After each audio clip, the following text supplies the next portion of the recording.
Update mga kapuso sa Season 97 sa Women's Volleyball sa National Collegiate Athletic Association kan NCAA.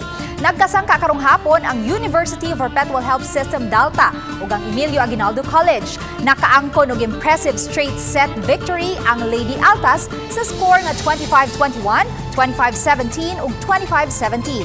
Pagsugod sa game, nakakuha unta og slim lead ang kontra. Apan gibawi kini sa Perpetual nga mipauwan og atake aron lang katon ang maong set. Gideklara nga best player of the game ang libero sa winning team nga si Catherine Lim. Samtang sa laing duwa, kulbahinam ug puno sa aksyon ang panagharong sa LPU Lady Pirates ug Arellano Lady Chiefs. Milanat ngadto sa upat ka set ang game, kundiin ang unang set nakuha sa Lyceum sa score nga 29-27. Apan sa ikaduha ug ikatulong set, midominar ang Arellano. Sa fourth set, hingpit gyud nga gisilyuhan sa Lady Chiefs ang kadaugan sa score nga 25-18. Human sa kapildihan niadtong Sabado, nagmalampuso ng Arellano sa paglangkat ug kadaugan. At ang mga kapuso ang nagpadayong aksyon sa NCAA nga makita sa GTV.